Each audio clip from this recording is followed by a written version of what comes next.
I've been talking about the 12 tribes of Israel, and right now I'm going to talk about the tribe of Benjamin. Benjamin, this is not going to be that long of a study here. Benjamin is pretty simple.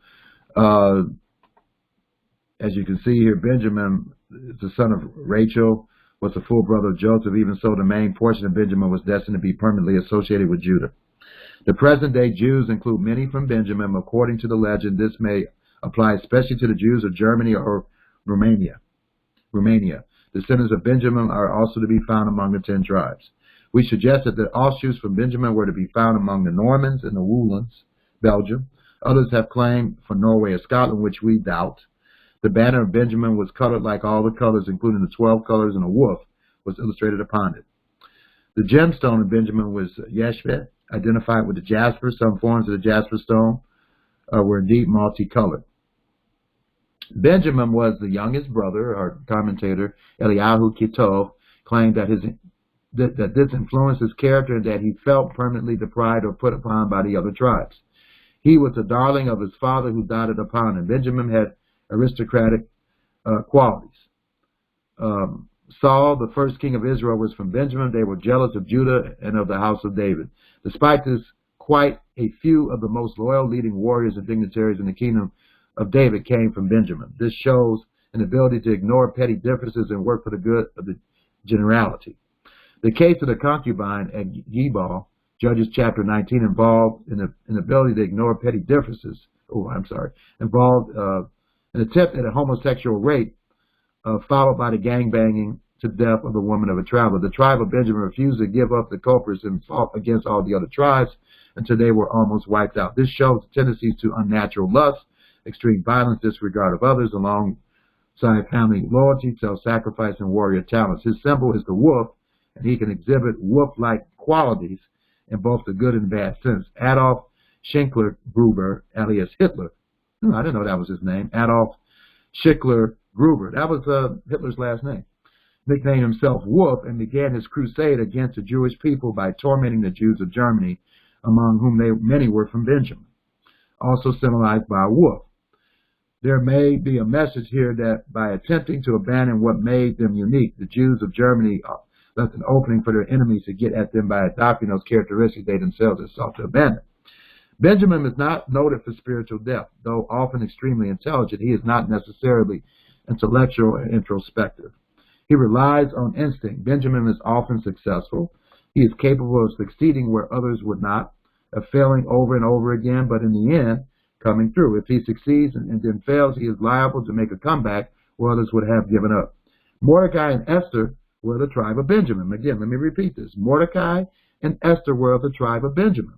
They showed tact, diplomatic skill, courage, self-sacrifice, coolness under pressure, determination, and in the end, sufficient ruthlessness to eliminate the enemies of their people.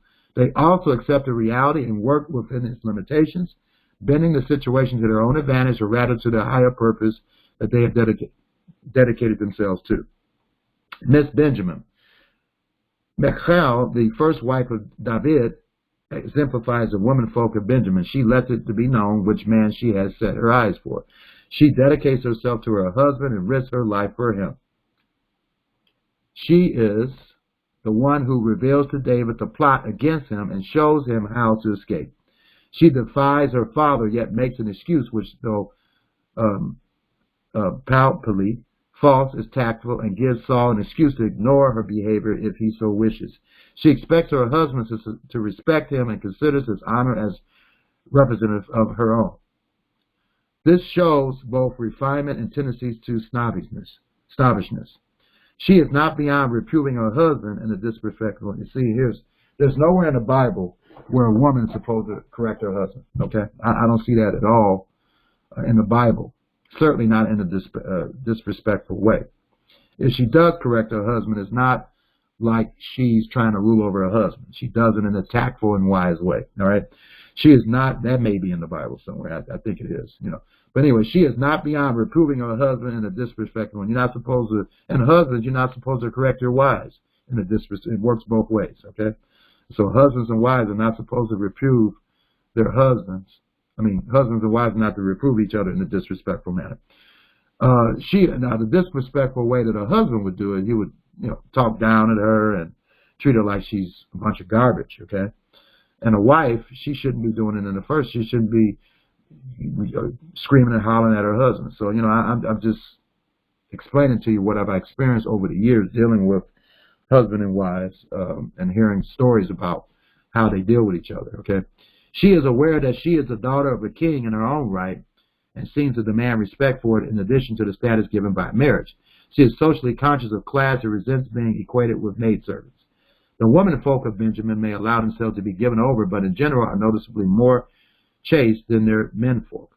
They have their own self-respect and standards of behavior. They are intense and protective, feminine yet enterprising. So, let's take a look at the Benjamin tribe of Israel. I'm going to take a look at something else here. The tribes and then tribal identifications here. There we go. And so, say the Normans had the country of origin in North Germany and the Saxons. So some of the Benjamites are of the Normans, okay? And so it states here that the Normans moved from Scandinavia and dwelt in parts of Denmark and Norway before moving onwards, okay? There were some Swedes among the Normans, though Norwegian sagas and English traditions suggest that most of them came from Norway. All right, so genealogy of Norman descended nobles in England often traced into the early Norwegian kings and heroes. Place names in Normandy suggest links with Norway. Okay, and so as we can see, let me show you in a map here. You have Germany there. We mentioned Germany there, and then you have Denmark. Then you have Denmark over here, and you have Sweden, Norway. Okay, so some of Benjamin is around there as well. Okay.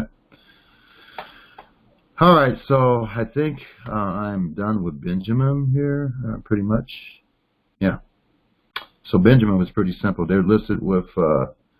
Let me just read the scriptures of what it says about Benjamin here. I forgot to do that. Genesis chapter 49.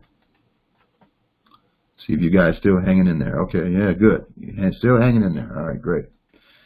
Genesis chapter 47, 49. Benjamin, where is Benjamin at?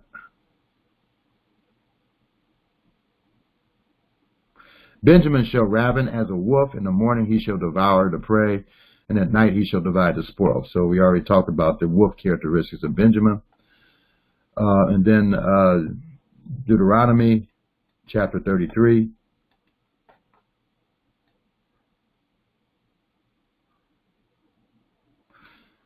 And of Benjamin we said that the beloved of the Lord shall dwell in safety by him, and the master shall cover him all day long and shall dwell between his shoulders. Okay, so that's what it said of Benjamin, and that will be it as far as dealing with Benjamin. And then I think we may talk about Simeon next week, or some other tribe.